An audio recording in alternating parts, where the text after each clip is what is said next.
Bonjour, bienvenue pour cette nouvelle étude de la parole de Dieu. Avant toute chose, je vous propose d'incliner la tête pour une courte prière.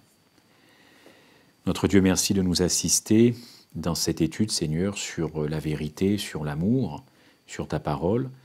Puissions-nous élever ton nom dans les instants qui vont suivre et que notre compréhension de cet évangile éternel résonne de façon très puissante pour ta gloire et que nous puissions en parler aux autres frères. Nous te remercions pour tous tes bienfaits, au nom de Jésus-Christ. Amen. Je vous invite à étudier un thème qui est d'actualité, mais j'ai l'impression qu'il est récurrent, c'est l'amour de la vérité. La question que je vous pose aujourd'hui et que je me pose, avons-nous reçu l'amour de la vérité pour être sauvés? La vérité, vous le savez, doit être dite, mais elle doit être dite avec amour. Mais elle doit être quand même dite. C'est là une partie de la dette, je précise entre guillemets, que nous avons vis-à-vis de Dieu. Laisser cette vérité dans l'ombre volontairement, lui tourner le dos, la traiter avec indifférence, eh bien tout cela est considéré par Dieu comme une trahison envers lui. La vérité présente a toujours eu, à chaque époque, des défenseurs. Et à quelque époque que ce soit, vous trouviez des personnes pour se lever. Toute l'histoire des réformateurs en est le témoin. Ces hommes, au péril de leur vie, se sont levés et ont dit les choses. Ces réformateurs n'ont pas choisi le silence, ils n'ont pas choisi de se taire, mais au contraire, ils ont élevé bien haut la vérité biblique. C'est vrai qu'il y a un proverbe qui dit que le silence est d'or, et vous connaissez évidemment ce proverbe. Mais dans le cas qui nous occupe, le silence n'est pas toujours un signe de sagesse, mais plutôt de lâcheté. La parole de Dieu nous assure que si les hommes se taisent, vous connaissez la suite, les pierres crieront. Que nul ne court le risque, c'est une citation, de s'interposer entre le message du ciel et le peuple de Dieu. Ce message doit lui parvenir, et s'il n'y a pas de voix humaine pour le proclamer, les pierres même crieront. J'invite chaque serviteur de Dieu à rechercher le Seigneur, à mettre de côté l'orgueil, à ne pas lutter pour obtenir la suprématie et à humilier son cœur devant Dieu. C'est la froideur et l'incrédulité de ceux qui devraient avoir la foi qui maintiennent nos églises dans la faiblesse. C'est une citation d'Ellen White, la Review and Herald, 26 juillet 1892. Il y a bien d'autres avertissements d'Ellen White concernant l'amour de la vérité. On pourrait citer d'autres textes et nous le verrons. Il y a eu dans l'histoire adventiste des hommes qui ont eu le courage d'ailleurs de tenir ferme pour la vérité, même au péril d'ailleurs de leur position dans l'Église. Je vous donne une autre citation. Lutter contre la vérité, c'est apostasier. Lutter contre la vérité, c'est apostasier. Rester neutre lors d'une crise religieuse équivaut à la plus haute trahison envers le gouvernement de Dieu.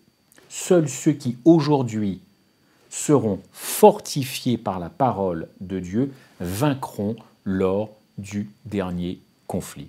On a bien compris qu'aujourd'hui, la vérité est un enjeu et elle doit pouvoir s'exprimer encore une fois avec pédagogie et avec amour au sein de nos communautés et plus traditionnellement dans les échanges que nous pouvons avoir. Dieu nous accorde la possibilité de comprendre de mieux en mieux son dessein dans la mesure où il veut bien le révéler à ses enfants à la fin des temps.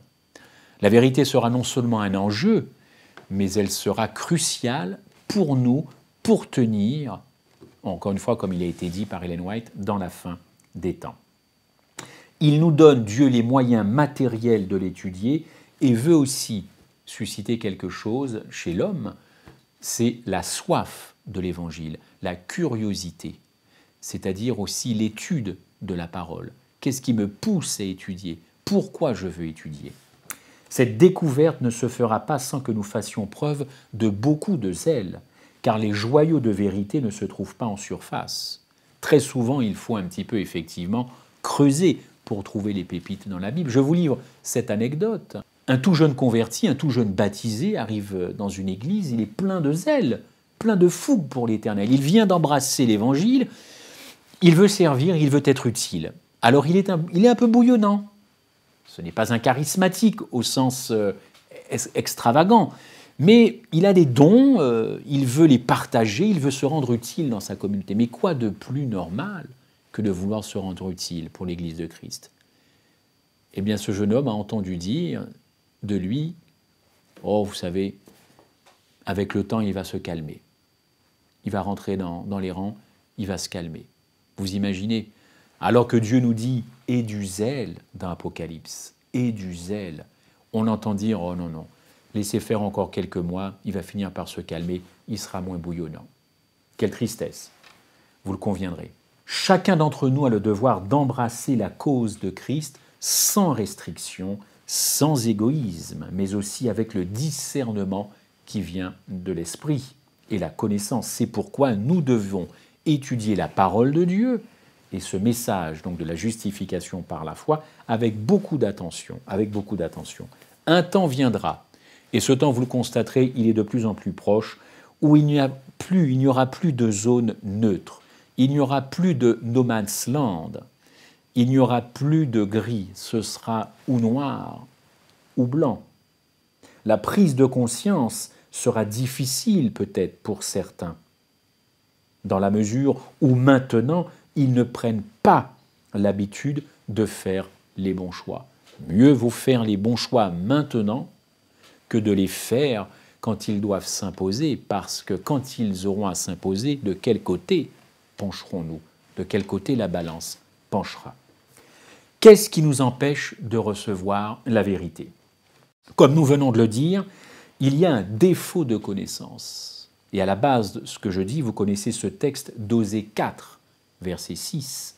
Vous pouvez regarder la parole de Dieu. Il est écrit « Mon peuple est détruit parce qu'il manque de connaissance ». Dans d'autres versions, « Mon peuple, non pas est détruit, mais mon peuple meurt faute de connaissance ».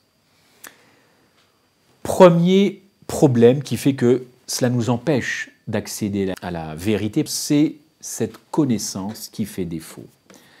Deuxième élément, un manque d'honnêteté morale. Un manque d'honnêteté morale, eh bien cela se présente souvent, pour étrange que cela puisse paraître, le préjugé empêche de reconnaître en toute bonne foi eh bien, ce qui se recommande comme étant la vérité.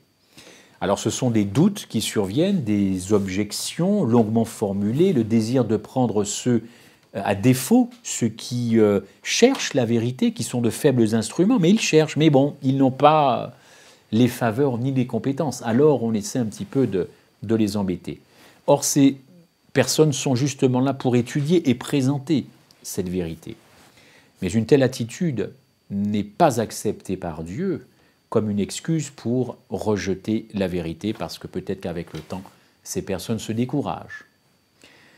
Autre élément, une longue habitude du conformisme. Cela peut tout à fait nous empêcher de recevoir la vérité.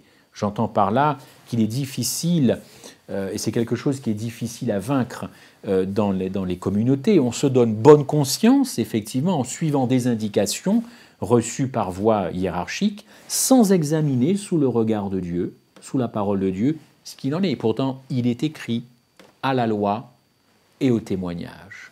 À la loi et au témoignage. Alors on reste comme ça des années, un petit peu comme des moutons de Panurge, on suit, mais on ne va pas vérifier dans la parole, d'ailleurs comme les Béréens, ce qui se dit ou ce qui se fait. Or, la notion de responsabilité est une notion très importante dans l'Église. Nous sommes tenus pour responsables de ce que nous pensons, nous disons ou ce que nous actons. La responsabilité est quelque chose de très important dans l'Église. Mais on voit bien que dès l'Éden, au moment de la chute, Ève fait des reproches à son mari, à Dieu. Adam fait des reproches. On se déresponsabilise dès le Jardin d'Éden. Autre citation d'Ellen White dans Testimonies to Ministers, page 477, il est écrit « Dieu n'a désigné personne pour être la conscience de son semblable ». Vous imaginez la portée de ce verset. Dieu n'a désigné personne pour être la conscience de son semblable. La parole de Dieu, c'est la conscience de ma conscience. Ellen White de dire « Je suis inquiète de voir des hommes devenir la conscience de leur prochain. Écartez-vous de cela et laissez Dieu travailler lui-même sur les instruments qu'il s'est choisis. » Toujours Testimonies to Ministers, page 295. Alors, Ellen White de rajouter à propos des Juifs de l'époque, quand ils ont traité les envoyés de Dieu, « Mais c'eût été trop humiliant de l'accueillir. » Jésus, sous-entendu Jésus, comme le Messie, après l'avoir rejeté. Une fois engagé dans le sentier de l'incrédulité, il est trop fier et trop tard pour venir confesser, non pas trop tard, mais pour confesser les erreurs. Afin d'éviter de reconnaître la vérité, il contredisait violemment l'enseignement de Jésus-Christ. Les preuves apportées par les manifestations de sa puissance et de sa miséricorde ne faisaient que les exaspérer. Ne pouvant ni empêcher le Sauveur d'accomplir des miracles, ni le réduire au silence, il faisait tout ce qu'il pouvait pour présenter Jésus-Christ sous un faux jour. Et évidemment, fausser son enseignement, c'est dans Jésus-Christ, page 312. Ouvrons peut-être une parenthèse pour examiner quelques-uns des dangers du conformisme, c'est-à-dire on est là, on ne bouge pas, on est bien. On va distinguer 3 dangers du conformisme qui viennent, on va dire, léser notre Seigneur Jésus-Christ. Tout d'abord, le Seigneur, notre prochain et nous-mêmes. Ceux qui pensent et agissent sous l'influence du conformisme adoptent une attitude dommageable sur 3 points, et on va les voir brièvement. Dieu ne peut pas compter sur eux pour accomplir des choses. Il ne peut pas compter sur eux en cas de conflit, de difficulté, parce que la vérité est lésée et bafouée, et Dieu ne trouve pas, en tout cas, des relais pour défendre cette vérité. Il n'y a pas de relève de l'étendard pour défendre cette vérité. Et pourtant, on a un autre texte dans Juge 5, verset 23. Vous connaissez peut-être cette histoire, c'est Mérose. Eh bien, le texte dit « Maudissez Mérose, maudissez ses habitants, car ils ne vinrent pas au secours de l'Éternel. » Le péché de Mérose, c'est le péché de la neutralité. Ni pour, ni contre. Il y a un conflit, un problème, ni pour, ni contre. Je ne m'engage pas, je me protège, certains diront. C'est le péché de Mérose qui est condamné dans Juge 5, verset 23. Et puis, autre danger de ce conformisme, eh bien, toutes ces attitudes nuisent souvent donc à l'entourage en favorisant une attitude donc de lâcheté ou de démission morale et spirituelle. Autre citation que je vous livre, aujourd'hui les maîtres de la pensée religieuse dressent des monuments et exaltent ceux qui ont jeté la semence de vérité dans les siècles passés. Mais nombreux sont ceux qui foulent aux pieds les fruits de cette même semence qui mûrissent de nos jours. Enfin, nous devons reconnaître que notre dérobade face à la vérité provient aussi, il faut le dire, de l'égoïsme qui habite dans nos cœurs. On s'aime trop soi-même pour accepter de courir des risques. On s'aime trop soi-même pour accepter de couvrir des risques, tout simplement de se mouiller, entre guillemets, de se compromettre, d'être mal vu, de voir peut-être des amis nous laisser tomber. Alors, on ne fait rien, on ne prend pas parti et on préfère laisser passer l'orage. Tout cela est pourtant de peu d'importance face à l'approbation du ciel et de sa conscience. Il y a un temps où la vérité, et ce temps est là, présent devant nous, ce temps où la vérité est mélangée à l'erreur. Une citation que je vous livre, Évangélisée, page 529. « Beaucoup de choses apparemment bonnes devront être examinées attentivement dans un esprit de prière, car ce sont d'autant les stratagèmes du malin appelés à conduire les hommes sur le chemin si proche de celui de la vérité qu'il sera difficile de les distinguer l'un et l'autre.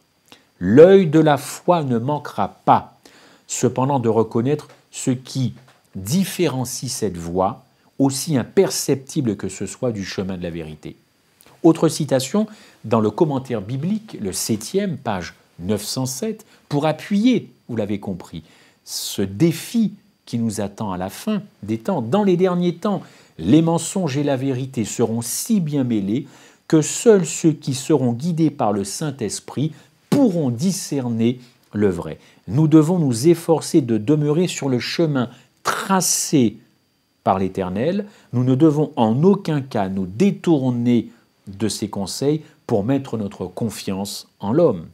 Les anges de l'Éternel ont pour rôle de veiller attentivement sur ceux qui croient au Seigneur, ceux qui sont dirigés par la parole de l'Éternel, feront le juste partage entre l'erreur et la vérité. Ces citations, vous l'aurez bien compris, sont suffisamment claires et n'ont pas besoin de commentaires, en tout cas. L'Écriture nous parle de ceux qui n'ont pas reçu l'amour de la vérité pour être sauvés. Vous trouvez ce texte dans 2 Thessaloniciens 2, 10 à 12, et nous allons le lire. « Et avec toutes les séductions de l'iniquité pour ceux qui périssent, parce qu'ils n'ont pas reçu l'amour de la vérité pour être sauvés, aussi Dieu leur envoie une puissance d'égarement pour qu'ils croient au mensonge, afin que tous ceux qui n'ont pas cru à la vérité, mais qui ont pris plaisir à l'injustice, soient condamnés. » Vous savez, la vérité biblique existe. C'est bien de la reconnaître intellectuellement. Elle est là, comment la nier? Si on est croyant, on ne la nie pas. Mais aimer la vérité, ça c'est une autre chose, que manifestement l'apôtre Paul avait quelque chose à dire aux Thessaloniciens. La vérité est une chose, aimer la vérité c'en est une autre. Nous ne pourrons pas obtenir la vérité uniquement grâce aux efforts d'autrui. Autrement, nous bénéficions dans ce domaine, c'est vrai, nous bénéficions des travaux des uns et des autres, qui nous ont précédés évidemment, mais il doit y avoir une part pour chaque individu d'étudier et d'être tenace pour une recherche personnelle, pour une recherche profonde. Comment peut-on discerner la vérité au sein des subtilités sataniques? Eh bien, quand on se retrouve dans un labyrinthe, combien on est heureux d'apercevoir tout à coup la flèche indicatrice du chemin à suivre. Si on est assuré que c'est une main bienveillante qui l'a placé là, alors on sortira sans difficulté de ce labyrinthe. Et tout se passera bien. Le seul moyen de s'approprier plus parfaitement la vérité, c'est de conserver un cœur tendre et soumis à l'Esprit de Christ. Effectivement, l'amour de la vérité a un grand rapport avec le cœur. Si nous aimons la vérité, notre cœur sera en recherche. Nous apprécierons faire des recherches. Il faut vider l'âme, notre cœur, de la vanité et de l'orgueil, pour que Christ soit intronisé. Jésus-Christ, page 491. Plus la difficulté est grande, plus le secours du Saint-Esprit est appréciable. Nous n'avons donc pas à hésiter aujourd'hui et nous devons répondre à l'invitation du Seigneur, plus pressante d'ailleurs que jamais. Gardons donc ce cœur tendre, comme je vous disais, et soumis à l'influence du Saint-Esprit, et nous continuerons sur ce chemin de l'étude. Christ deviendra vraiment le bon berger qui conduit auprès des eaux paisibles, malgré toutes les tempêtes extérieures, et elles ne manquent pas. Je voudrais vous lire un poème qui s'appelle « Confiance ». et qui va venir illustrer mon propos sur l'amour de la vérité. Dieu ne peut pas te laisser voir toujours ton chemin. Marcher, mais par la foi, tel est l'ordre divin. Dieu ne peut pas de ta route enlever chaque pierre. Tu lâcherais bientôt sa tendre main de père.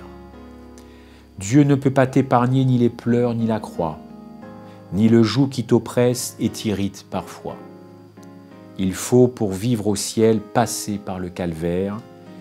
Il faut que la douleur nous guide vers le Père.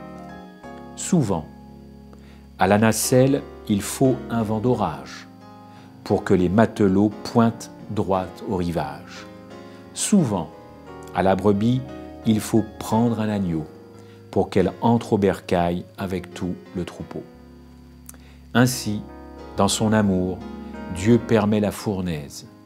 Il l'attise parfois plutôt qu'il ne l'apaise.